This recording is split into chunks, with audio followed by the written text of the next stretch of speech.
پێشبینی دەکرێت شەڕێکی سەخت لە بەشێکی دارەی سەربەخۆ سۆران ڕوو بدات. ئەمریکا گڵۆپی سەوزی بۆ تورکیا هەڵکرد. لەم شەڕەدا هەماهەنگی تەواو لە نێوان بەغدا و ئەنکرە هەیە. سڵاوتان لێبێت، من پشتیوان کەریمم لە یەک باسی ئەمڕۆدا زانیاریەکانی لەسەر ئەم پرسەتان بۆ دەخەمەڕ.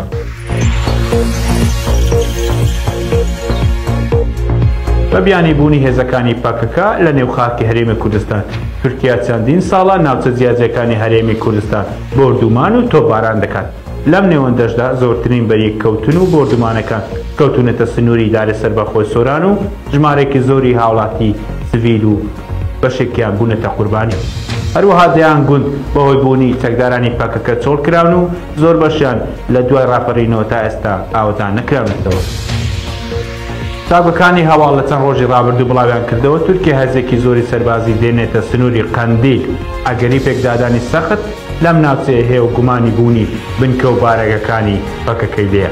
بە پێی پێشبینیەکان و جم و جۆڵە سەربازەکان کاتی ڕوبەڕبوونەوەی شەڕی نێوان هێزەکانی تورکیا و پەکەکە نزیک بۆتەوە، بە تایبەتی کە گوتەبێژی وەزارەتی دەروی ئەمریکا لە کۆنگرێکی ڕۆژنامەوانی دەزانیاری گرنگی لەسەر لەشکرکێشەکانی تورکیا بۆ سەر هەرێمی کوردستان ئاشکرا کرد و گوتوێتی ئاگاداری مەترسیەکانی پەکەکەین، بەڵام پێویستە ئۆپراسیۆنەکانی تورکیاش بە هاو ئاهەنگی عێراق کرێت.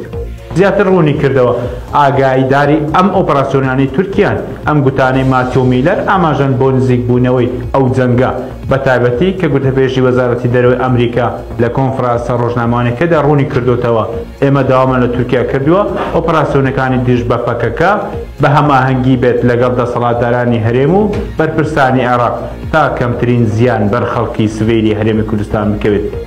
میلەر بۆ کەناڵەکان دواوە و وتوێتی ئێمە وەک ئەمریکا هەست بە نیگەرانی و هەڕەشانە دەکەین کە پەکەکە لە ناوچە سنووریەکانی تورکیا و عێراق دروستی کردوون، بەڵام جەخت لەوە دەکەینەوە پێویستە ئۆپراسیۆنەکان بە هەماهەنگی بکرێن بۆ ئەوەی گیانی خەڵکی سپید بپارێزرێت.